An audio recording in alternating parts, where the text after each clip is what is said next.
One of the most important things is to know what we believe, particularly on campus, to be able to defend our beliefs. That's perhaps our greatest strength, because pro-choice people throw out slogans and things that are so easy to peel away. They have that one level, that little chant, that little thing that they know, that they say, every child a wanted child and all. And then when you start peeling it away, they don't know where to go. I remember we were doing an interview on 60 Minutes, and we were being interviewed by Leslie Stahl. And she kept saying this comment about abortion, and we're saying, no, Leslie, that's not true. And she kept repeating it, and finally it was so embarrassing, they stopped the interview, and a producer came in and said, Leslie, you're wrong, that they're right, that isn't the issue. Well, she almost, her head almost exploded. Needless to say, they edited the segment out, but the point was, when we know what we believe, we are so much greater activists and advocates for life. We are delighted to have Stephanie Gray, all the way from Canada. She's here. This is suntan weather for Stephanie right now, no problem. And all the way from Canada, she's co-founder of the Canadian Centre for Bioethic Reform, and we are delighted and thrilled that she's here with us. So let's give a warm welcome right now. Stephanie, where are you? Where is she?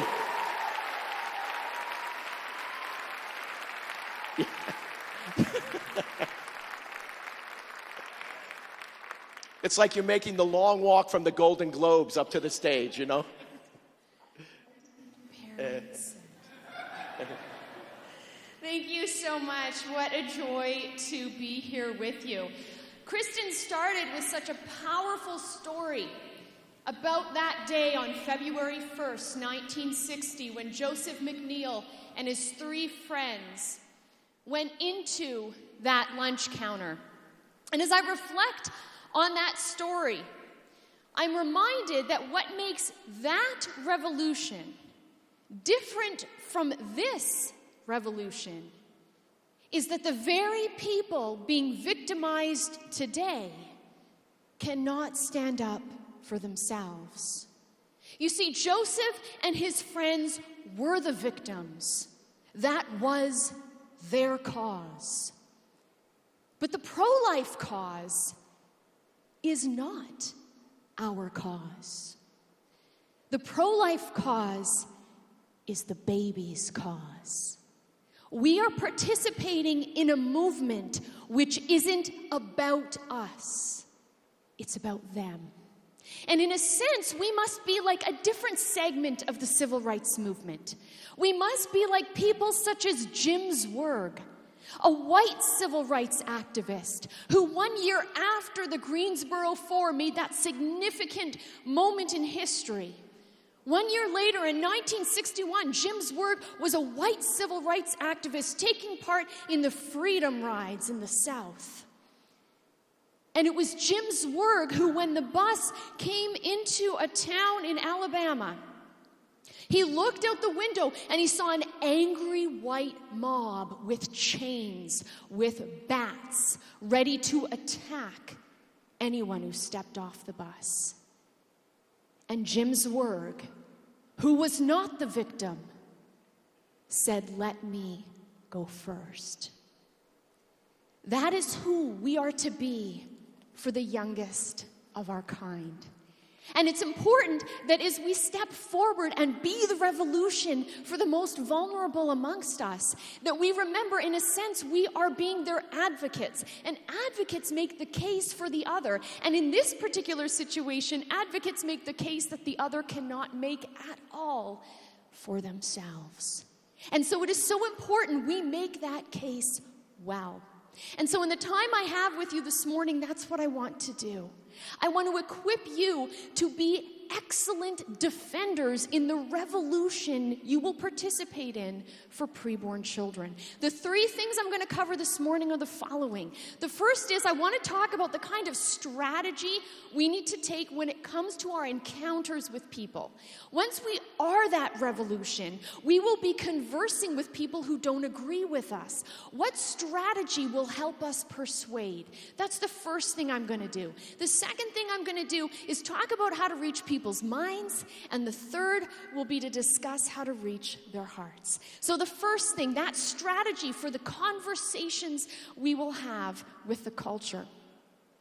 If we want to communicate well in dialogue, the best way to do that is to study under teachers who communicate well. And the best communicator who ever walked the face of this earth was our Creator himself, Jesus Christ, who created communication. And in the 10th chapter of Luke, Jesus is approached by a scholar of the law who says to him, "Teacher, what must I do to inherit eternal life?" Now, who can tell me, what does Jesus do in response? Anyone know? Yes?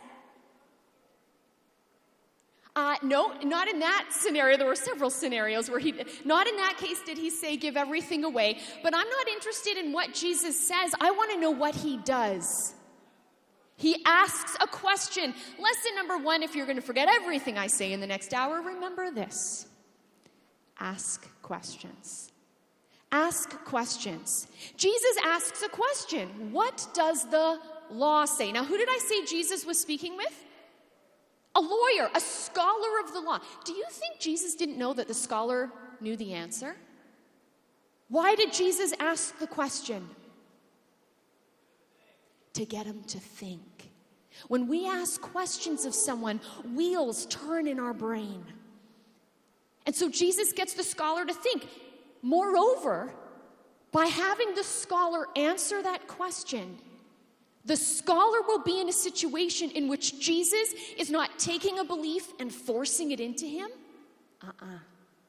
Jesus, who is wisdom himself, is going to have the man identify a belief within himself and draw it out of him, so that his argument isn't with Jesus, but with himself. And so he responds, love. Love the Lord your God with all your heart, with all your mind, with all your strength, and love your neighbor as yourself. Jesus says, you're right. Do that, and you will live. And then the scriptures tell us the scholar wanted to justify himself, and so he prods Jesus a little further.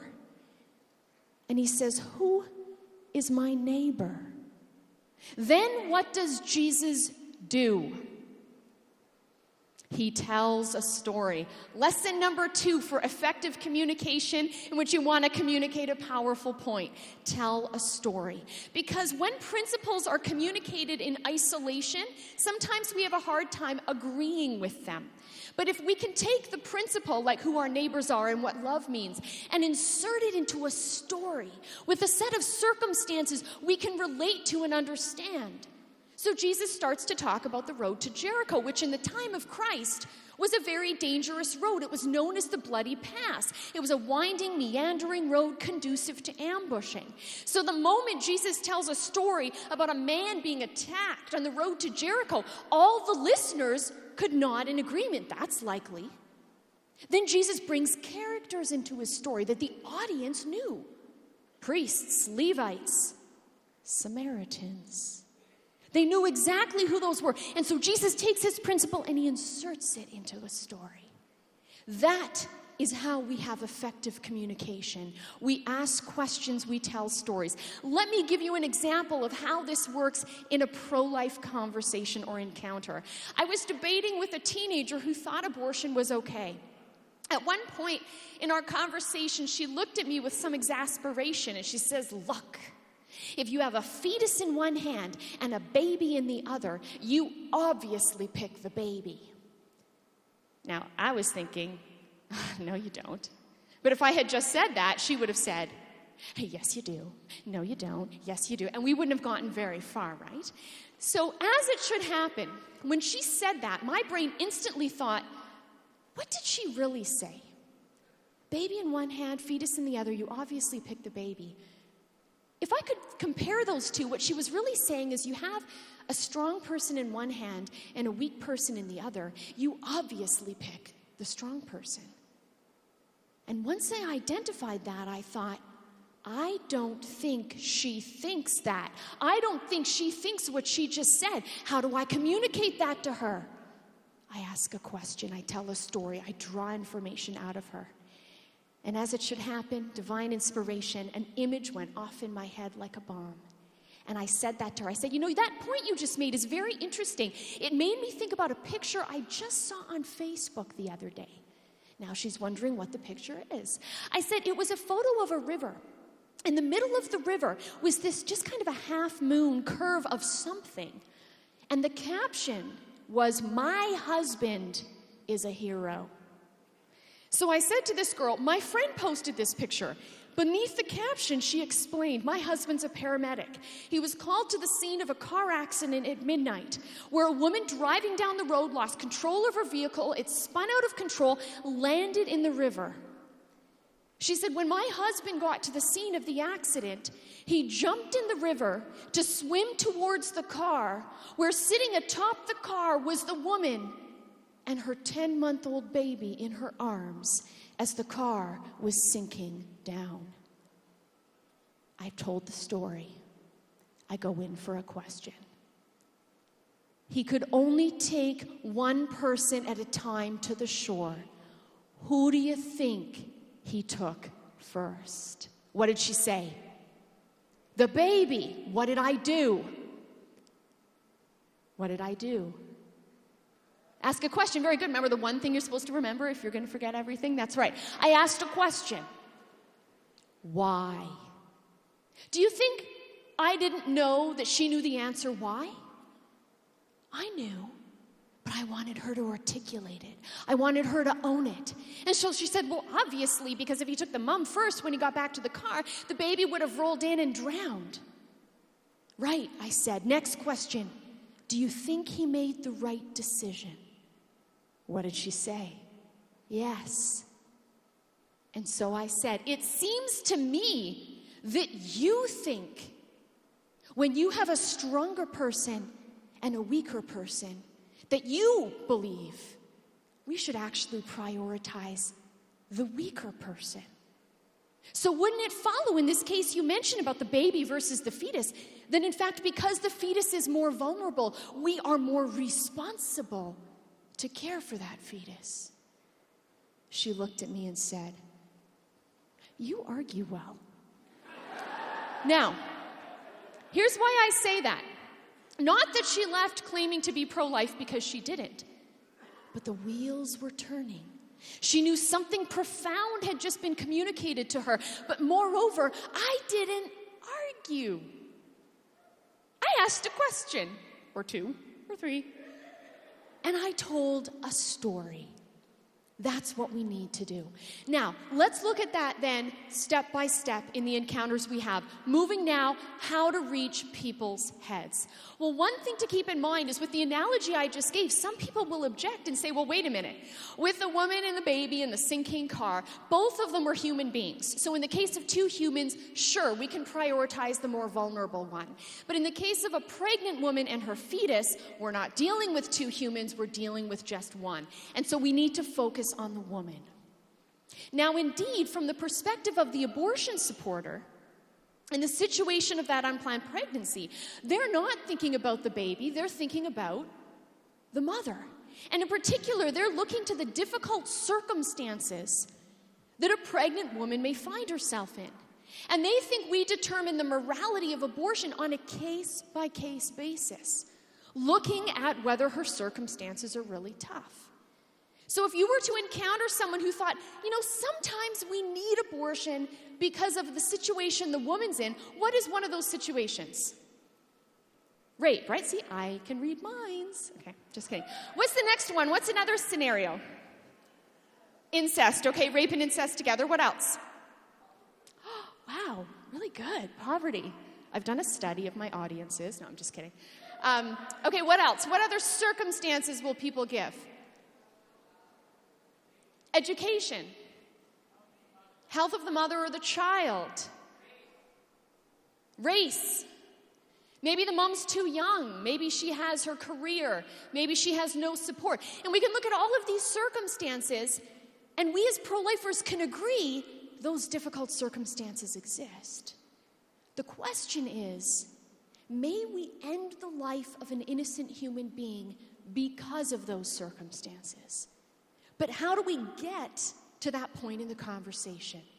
3 steps. When you ask someone, what do you think about abortion? And when they say, I think it's necessary sometimes, like for reasons of poverty, we're going to take 3 steps to redirect the conversation from the circumstances of the pregnancy to the question we need to figure out, which is, are the preborn human like that infant in the arms of the woman on the sinking car? Are the preborn human? Step number 1, common ground. Why do we want to have common ground with people? So we can agree, so we can build a rapport. Maybe if tensions are high, it's going to bring the tension down a bit. And they're going to feel heard if they can hear us say, I agree with you on whatever we agree with them on. So step 1 is common ground. Step 2 is an analogy or a story, and step 3 is to end it with a question. So let's take the circumstance of poverty. Someone says, we need that for abortion. You say, I agree, it would be difficult to be pregnant and poor. You're right about that. Their ears perk up. Oh, I'm right about something. Yeah. And then we move to the question. Don't start your analogy. Don't start it with a but, because but sounds dismissive. So what I like to say is, imagine this. Imagine you have someone who's a parent of a born child, and she's poor. I end with a question.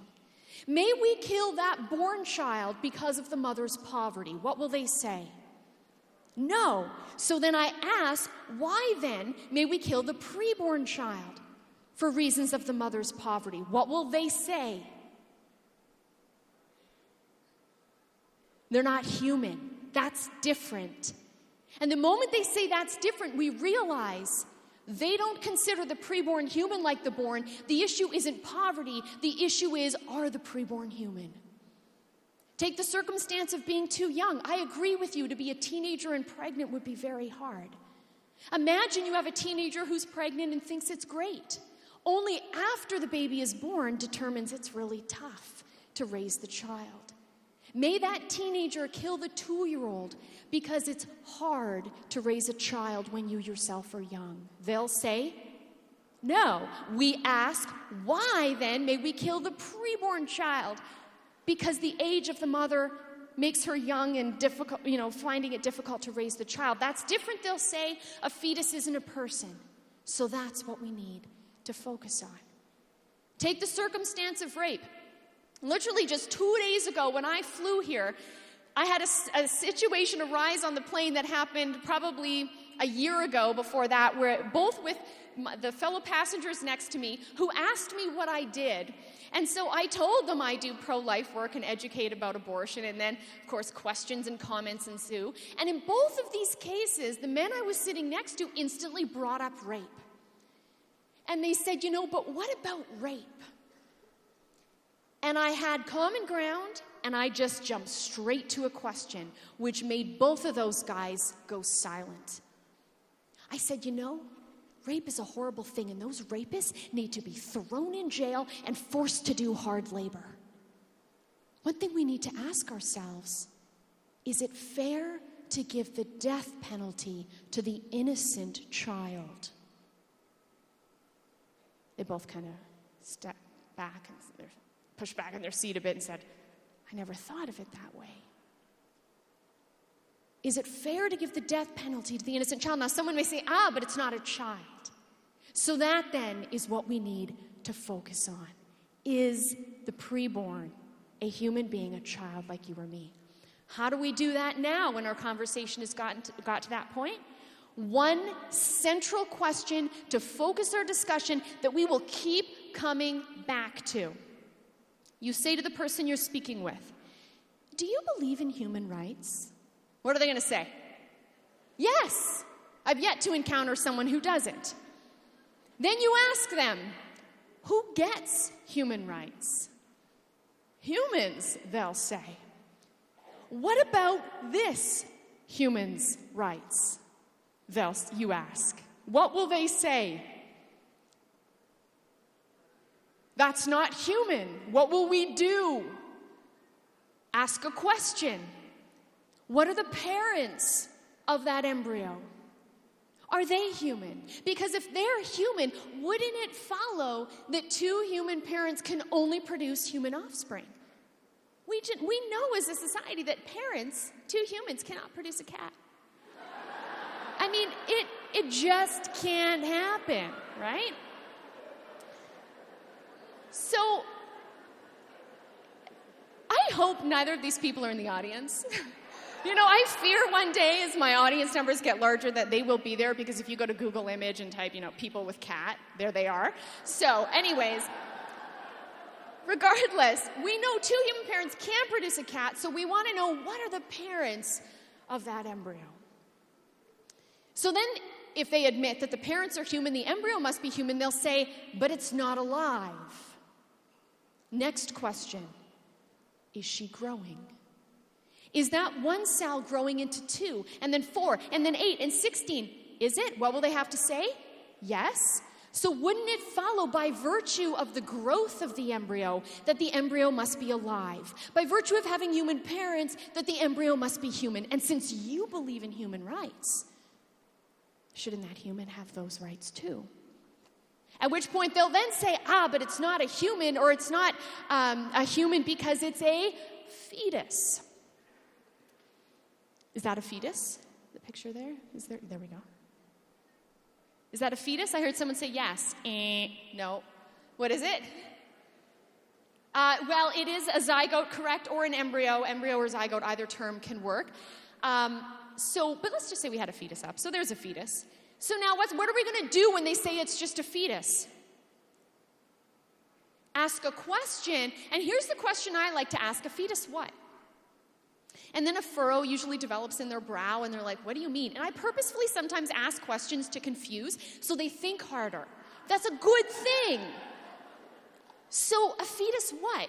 They look confused. I say, what kind of fetus? After all, what's that? Well, a dolphin what? A dolphin fetus. That's right, the term fetus is not species specific. Dolphins have fetuses, dogs have fetuses, humans have fetuses. The term fetus tells us how old something is. If we want to know what something is, we ask, what are her parents? And as long as the parents of that fetus or embryo are human, then the embryo or fetus are human as well. Now, at that point in the conversation, the person may say, okay, you know what, you make a good point about it being alive and being human, and I see fetus is just an age category, but you really think at conception, at this moment of fertilization, that you're actually dealing with a human being then? Now, if they say that, I say, well, you know what, if we want to figure out when your life began, knowing that you're a living human with human rights, meaning you get human rights the whole time you exist, when did your life first begin? There's really 3 options, aren't there? Option 1, before fertilization. Option 2, at fertilization. Option 3, sometime after fertilization. So which of these 3 options make the most sense? Well, let's start with option 1. You ask the person, will the sperm in a man's body by itself ever grow into that young child? What will they say? No, right? The guys are thinking, I hope not, right? So it won't. Will the eggs in my body, without any sperm in my body, ever by themselves grow into the young child? No. So option 1 is ruled out. Let's look at option 3, the young child. If we were to say that your human life begins when you're a young child, it will compel a question to be asked. How did the young child come to be? Did she poof appear out of nowhere? And some would say, well, no, she once was an infant. Okay, well, how did the infant come to be? You know, have you ever walked down a road and boom, suddenly an infant just appears? Like, whoa. No. So, well, the infant was in the mom's body when it was a fetus. Okay, well, we could say the fetus was the stage in which we began our lives, but wait a minute, did the fetus just appear in her body? No, it grew from the embryo, and well, how did the embryo get there? Option number 2. When the sperm and the egg meet, the genetic information which makes me who I am in contrast to all of you, the fact that I was a living being, the fact that I was a human being, began in that instant. But because we're a culture that has a hard time envisioning a tiny speck is a human like all of us, sometimes it helps to tell stories. And so the story I like to tell involves this. What is it? It's a picture. What kind of picture? A Polaroid, that's right, an old technology. So let's say, if we think for a moment about how this technology works, when you put the card in the camera, what does the card look like? White. When you snap a photo and the card comes out, in that moment, immediately, what does it look like? No, it doesn't look white. See, this is how old the technology is. What does it look? Black, browny, smudgy stuff, right? Well, I want you to imagine that you go on vacation and plan to document your whole vacation using your parents' trusty Polaroid camera, because you think that would be cool. And so let's say you go on vacation to where I'm going this year. Very excited. Haven't been there for 11 years. Have a lot of relatives there. My dad's from there. Let's say you go to Scotland. Okay, that's right. You go to Scotland. And while you're in Scotland, you go to a very famous place in Scotland to have a wee bit of a boat tour. You go to Loch Ness. Now, what's in Loch Ness? The monster. That's right. My grandma, she couldn't see her hand in front of her face. She was so blind, but she swore. Out in the distance, she saw the Loch Ness monster. So let's imagine that you go on vacation to Scotland, and you go on this boat tour, and you're taking photos of all the beautiful scenery Scotland has for you to behold. And you're taking photos, and at one point you turn to your left, and you see none other than Nessie. All the humps and bumps are sticking out of the water. You grab your Polaroid, you snap a photo, the card comes out, and then Nessie goes underwater. Are you upset she's disappeared? No, why? Because you're holding a picture in your hand and you're thinking, I'm going to sell this to magazines and newspapers and make lots of money and prove to people what they thought was a myth is reality.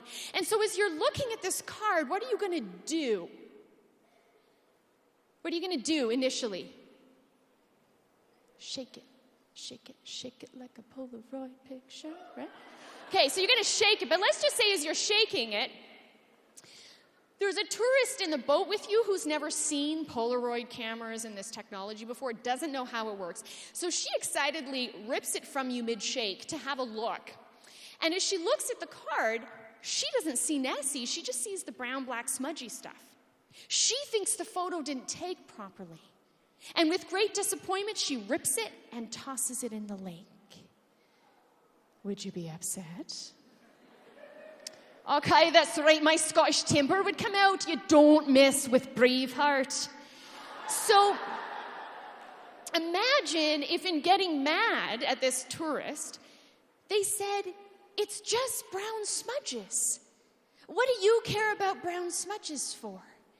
And you'd likely reply, it wasn't just brown smudges. Everything about that image of the Loch Ness monster was captured in an instant. It just needed time to develop. The same can be said about who each one of us is today. We were captured in our uniqueness in that instant of sperm-egg fusion, that instant of fertilization. We just needed time to develop. After you've made that point with someone, they may have another objection. They'll say, well said, if they're intellectually honest. However, but I took this philosophy course, and I learned that there's a difference between humans and people. And even if your fetus and your embryo are human, they're not people. What are you going to do when someone says that? Ask a question. What's a good question to ask? What's a person? Let's get a definition. Of course, the idea that the preborn and even some infants aren't people, even if they're human, originates, well, maybe it doesn't originate, but who's a big proponent of this idea? Peter Singer, that's right, professor at Princeton. Well, I was trying to rack my brain. Why is Peter Singer's philosophy becoming so accepted amongst college students? Like, why do they think this is like the best thing since sliced bread? That comment makes me sound old. Like, who says that anymore? Anyways, okay, so regardless, they think this is some amazing, profound comment. I was like, why? Thinking to myself, why? And then I figured out why Peter Singer's argument is so popular. It's because he has an accent. That's right. You see, Dr. Singer's from Australia. I'll admit it's an accent that I can't do, but quite frankly, I like the British accent better, not to offend the Australian nun in the crowd today. So anyways, let's imagine that I was a student in Dr. Peter Singer's class. And if I was a student in his class, my dialogue, my questioning with him would go something like this. Yes, matey, whatever he would say. Let's not give him an accent, then I'll sound even smarter. So Dr. Singer says, yes. And I said, Dr. Singer, if I could just ask a question to clarify here. Dr. Singer, are you saying that the one-celled human embryo is not a person? Yes, correct. That's exactly what I'm saying. Dr. Singer, just a follow-up question. Why? Why is the one-celled human embryo not a person? Well, it's not a person because it's not a rational being. It's not self-aware. It's not conscious. Oh, I see. Right. Dr. Singer, sorry, just another question. I'm just wondering, why isn't the one-celled human embryo rational, self-aware, conscious? Well, it's not because it doesn't have a brain. Sorry to be pesky, Dr. Singer, but just another question. I'm wondering, why doesn't it have a brain? Getting tired with me at this point, obviously not around children who always ask why repeatedly. So I'm around kids a lot. That's why I take this strategy on. It's very effective. So why don't they have a brain? Well, they haven't developed a brain yet. Sorry, Dr. Singer, one more question. Why haven't they developed a brain yet? Well, they haven't had the time. That's a very good point, Dr. Singer. And in fact, what that makes me think about is that time is reflected in our age. And indeed, you are correct that they can't think and they aren't rational because they don't have a brain, and they don't have a brain because they haven't developed the brain, and they haven't developed the brain because they haven't had time because they're too young. Dr. Singer, do you believe those of us who are older have a right to kill those who are younger? And at that point, you really hope you're older than him. Ultimately, this notion of personhood is grounded in age discrimination. Let's take a one-celled human embryo in contrast to an amoeba. Can either of those two things think? No. So we ask that question all 2-year-olds love to ask. Why? Why can't the amoeba think? And why can't the human embryo think? And the answer to that question is very different. The amoeba cannot think because of what it is. It's not within its nature to be a thinking thing. But the one-celled human embryo cannot think because of how old she is. And if we believe in human rights, then humans get human rights, regardless of their age. Personhood is a tool that's being used for the strong to override the rights of the weak. Something we've seen time and again in history, where women were denied personhood status, blacks were denied personhood status, Jews were denied personhood status. Time and again throughout history, humans with human rights being deprived of those rights because other humans say they're not persons. By focusing the conversation on human rights and showing how personhood in the context of abortion is merely age discrimination, we'll go far in our encounters. When you communicate with someone and go through all of this, you may find them saying, well, even if they are persons, they don't have a right to use the mother's body without her consent.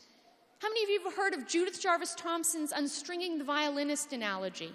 She's a philosopher who puts forward this argument essentially saying, imagine that you are kidnapped one evening. You wake up in a hospital, plugged into a stranger. A doctor comes in the room and says, I'm terribly sorry about the situation you find yourself in. But you see, last night, you were kidnapped by the Society for Music Lovers because there was this world-famous violinist who was going to die, and they found out that you were the only person who had the right body type to keep him alive. So they kidnapped you so they could plug him into you so he doesn't die. Good news is this isn't forever. It's just for 9 months. And she comes up with this analogy to say, look, is the violinist a human? Yes. A person? Yes. But does he have a right to use your body without your consent? No. And just as you have every right to reach around and unplug the violinist, so too can a woman unplug her fetus as a human person with no right to her body. What do we say? Well, some people will say, well, wait a minute, killing is different from unplugging. If this is to be analogous, you'd have to chop the violinist up with a machete to make it analogous to abortion. What's the weakness with that? The abortion supporter will say, well, let's just change our method of abortion. Let's make it true unplugging, mere removal. Will the pro-lifer be satisfied? No. So then the pro-lifer may say, well, when we consent to actions, we have to accept the consequences. And you didn't consent to being kidnapped, but when you have sex, you consent to that. You have to accept pregnancy. Where's the weakness? Rape. What if a woman hasn't consented? So then you may say, but parents have a special responsibility to their offspring. We don't have to strangers. So the violinist is a stranger. He's not one of your dependents. Someone in your city could be starving. If you don't feed them, you're not going to be charged with neglect. But if your offspring in your home is starving, you'll say your 2-year-old, you will be charged with neglect.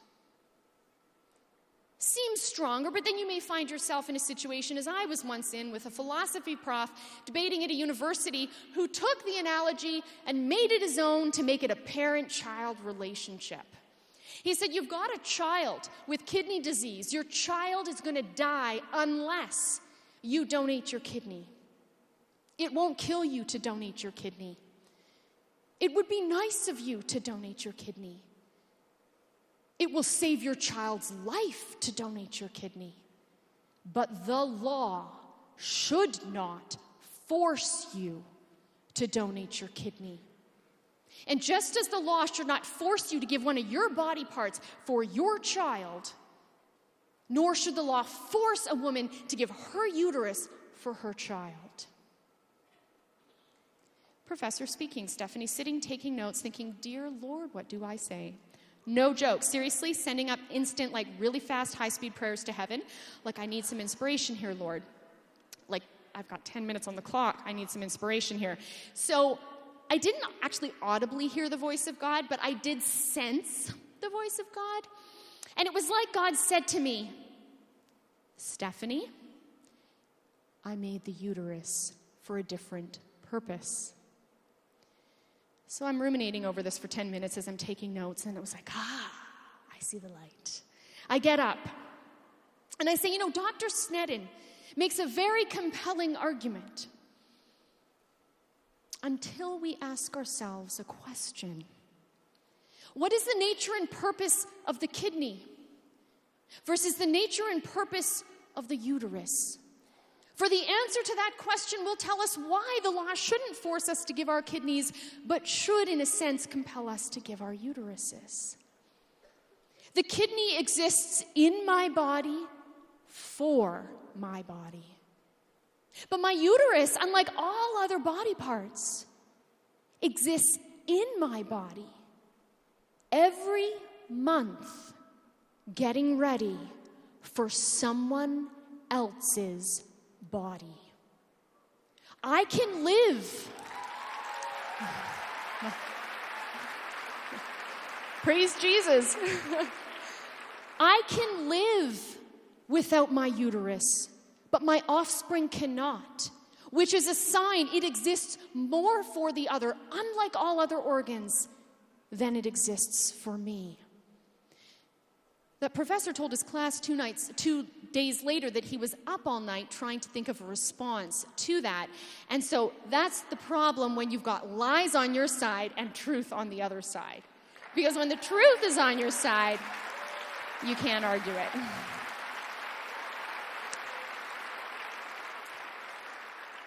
Having said all of that, at the end of the day, you'll encounter a person who will say, no pun intended, person. Anyways, you'll encounter a person who will say, I agree.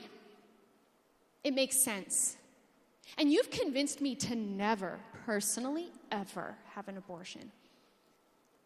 But I just can't force my views on other people. When you encounter someone who says that, what 2 strategies do you want to employ?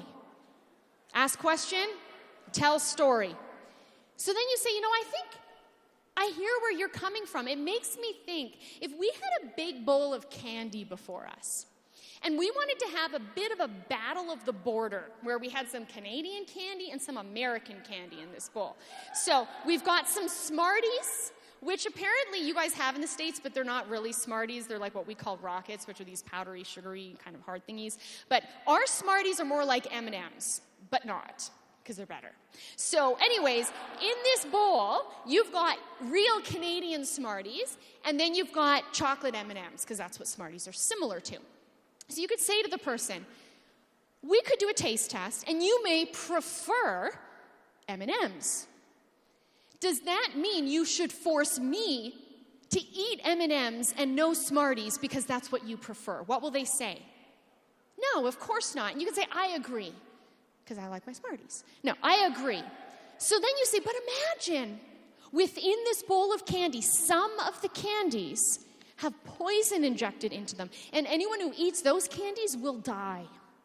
Imagine with this knowledge you have, I say, hold on a second, I'm just going to go out into the hallway and offer to the people sitting at the booths if they'd like some candy. Would you stop me? What will they say? Yes. Then you ask, why? What will they say? Because the choice now is a choice that could be lethal. At which you say, then it seems to me that you think in some cases, like preference issues, we shouldn't force our views on others. But there's other scenarios that we would call moral issues, where the choice someone could make is lethal to another, and not only would it be appropriate for you yourself to avoid the poisonous candy, but it would be very appropriate for you to force your views on others and stop me from distributing them to others so you can save others from that lethal choice. What we've covered so far is about making the case that the preborn are human, like the people in the hallways at the booth. Humans that we need to be concerned about. But what I've covered so far has actually not yet made the case for the fact that the act of abortion is lethal. What I've covered is equivalent to that. Would this picture tell us anything about the Holocaust? Does it convey the horror of the Holocaust? Does it convey that the Holocaust is a lethal choice? No, this picture serves an important purpose, as everything I've just shared serves an important purpose. It establishes what a Jewish family looked like, who they are, and everything I've gone through establishes who the preborn are.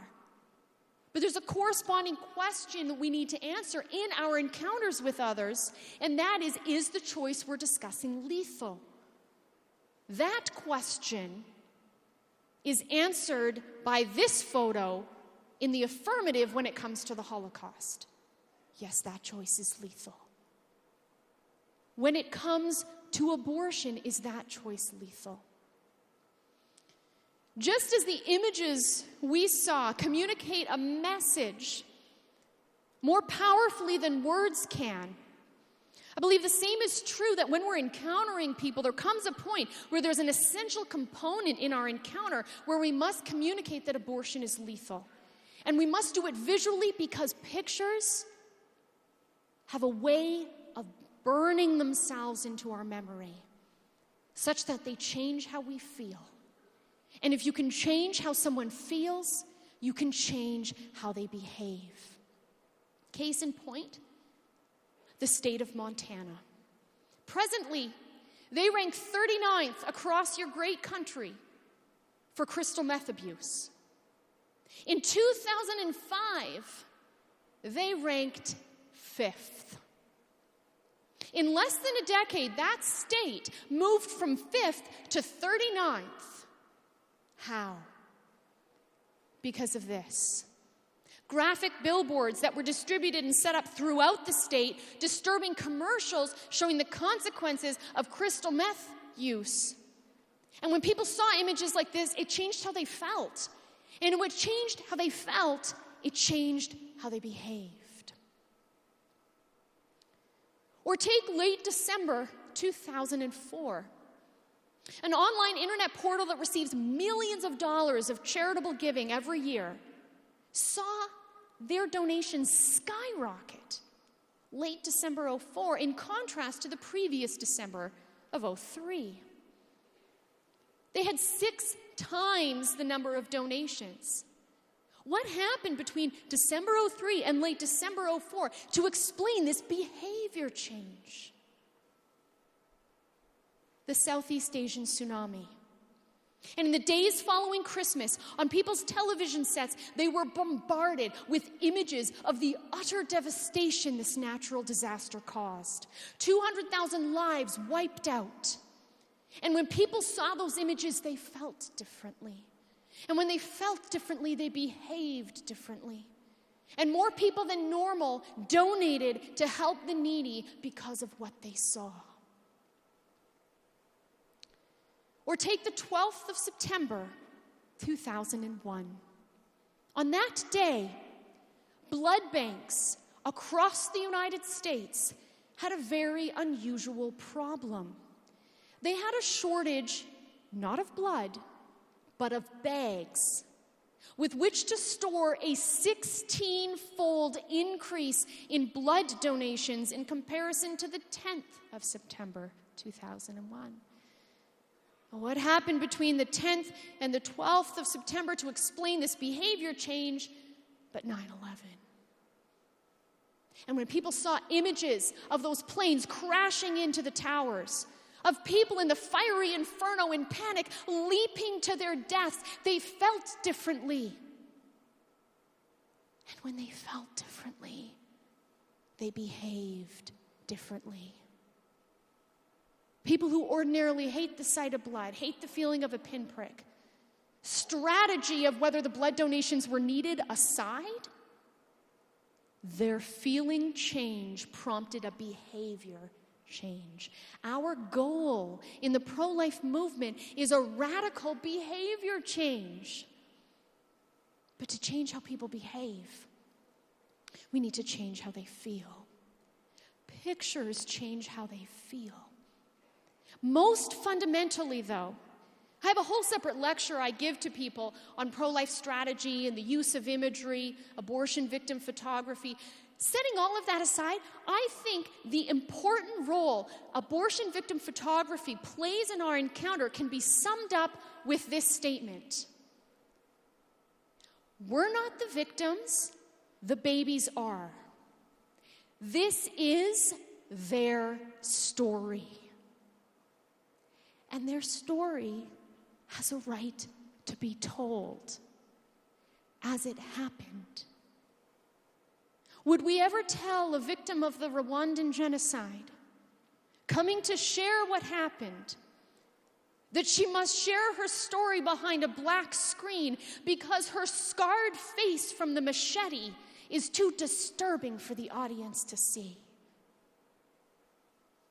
Would we ever tell a victim of a drinking and driving accident who survived that they must only tell their story on radio, for if it ever involved them being on TV, people would be too horrified by the burns and the skin grafts all over their disfigured body? We would never do that because they're the victims. And the victims' stories need to be told. So let us see the preborn victim's story. allowing our hearts to be moved. For as it said in that popular Hillsong song, break our hearts for what breaks yours. We'll have the video now.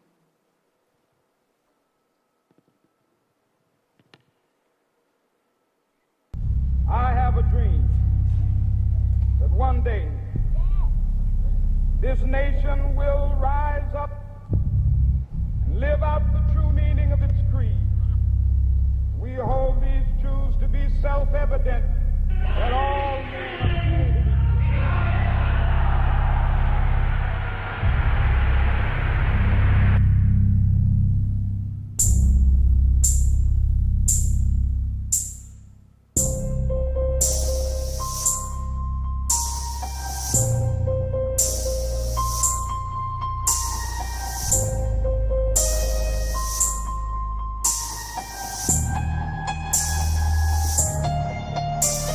That all men are created equal.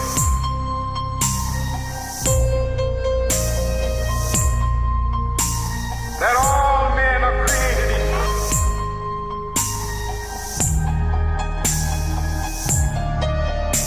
Created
When I was once standing with still images of what you just saw,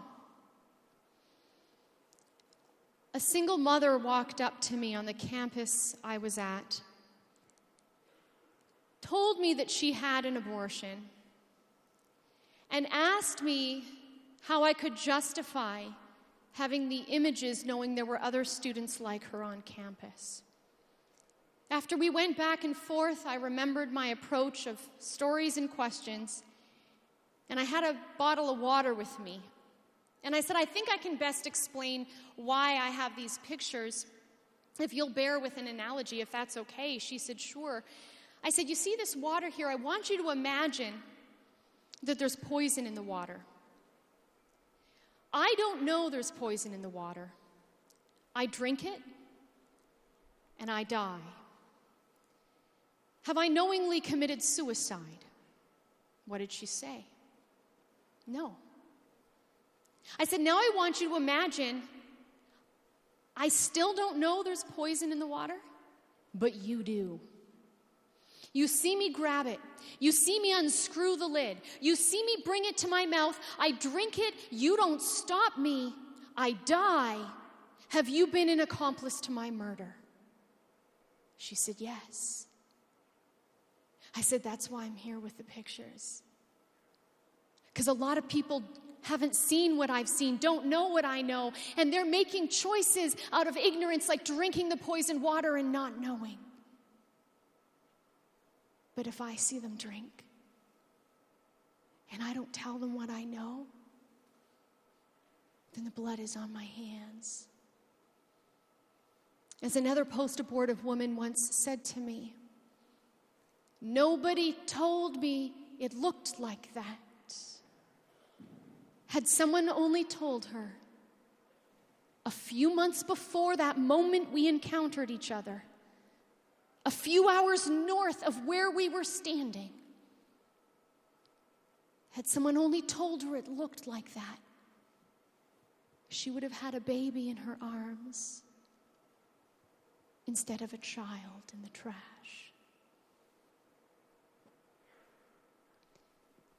It is imperative, as we create this revolution so desperately needed, that we know how to engage well with people, that we know how to reach their minds and also their hearts.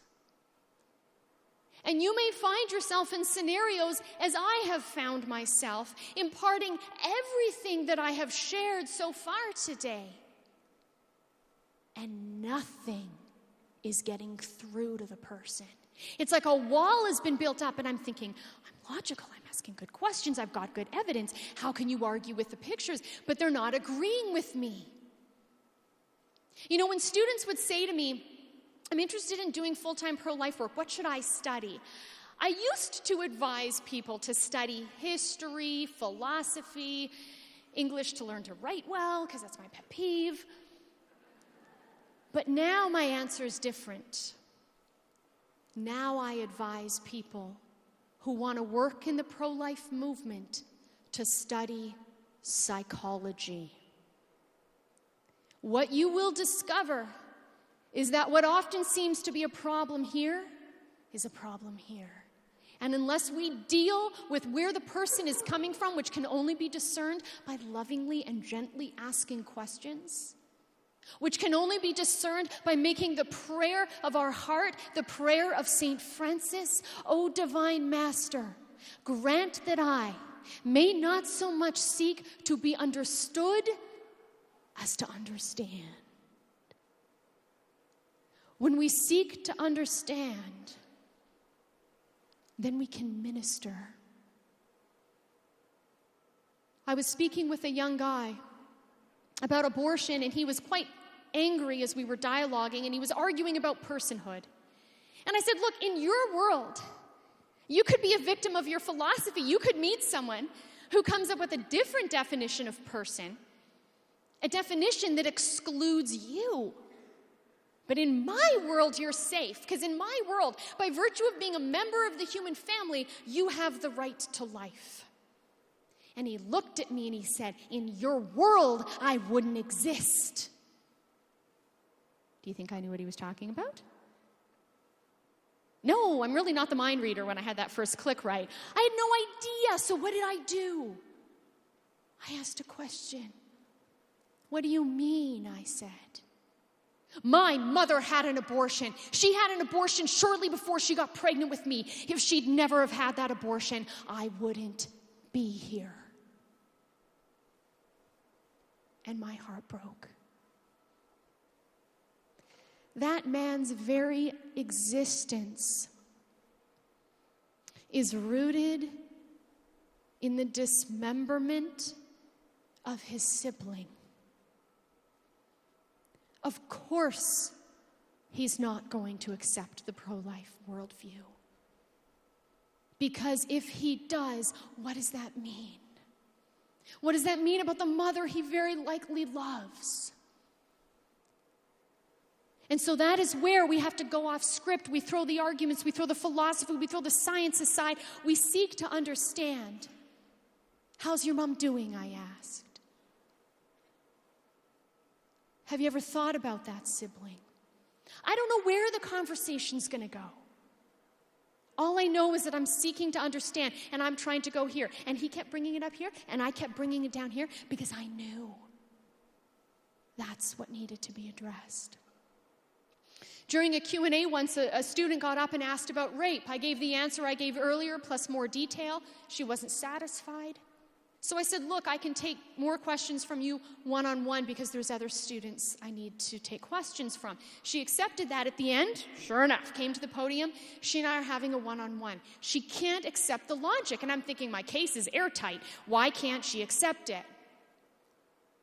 And then I thought, maybe, just maybe, there's a personal experience here that's caused her to build up a wall. And so I said something to convey empathy, insight, and to try to possibly draw something out if my gut was right. I said, I have a friend who was molested as a child. I'm one of the few people who know it. And I have seen the total pain that this has caused her life, and that it's going to take a lifetime, pregnant or not, abortion or not. It will take a lifetime to work through that trauma that abortion doesn't take away. And she looked at me and she said, yeah, 10 years and counting. I said, I'm sorry for your suffering. She said, I'm sorry for your friend. And I asked, are you safe? Is the person who hurt you still in your life? And so the conversation went down the path of her heart and caring for her well-being. Because people will have a difficult time learning to love the other if they haven't seen an example set for them. But if when they encounter pro-lifers, they experience not only our love for the babies, but our love for them, it will open their hearts and their minds to a whole new world, a world that they were made to live in, a world in which love is wanting the other's good. You know, when we think about the Greensboro Four and the hundreds and thousands that followed them, we can be encouraged to know that 6 months later, on the 26th of July, 1960, Woolworth desegregated its lunch counters. When I have studied the civil rights movement, what has struck me about that movement is that they were a faith-based movement. Yes, the argument can be made, as I have, without religion. But what drove them was love for Creator and His creatures. I would like to leave you with just a small portion of Psalm 27, which was the psalm the civil rights activists 1 year after the Greensboro Four, on that night before the bus ride in which Jim Zwerg was the first to get off, the first to be brutally attacked and hospitalized, the psalm that they read, the psalm that Jim Zwerg uttered under his breath as he was under attack. The Lord is my light and my salvation. Whom shall I fear? The Lord is the defense of my life. Whom shall I dread? When evildoers came upon me to devour my flesh, my adversaries and my enemies, they stumbled and fell. Though a host encamp against me, my heart will not fear. Though war rise against me, in spite of this, I shall be confident. The Lord is my light and my salvation. May that be the prayer of your heart as you move forward to be the revolution for the youngest of our kind. Thank you and God bless.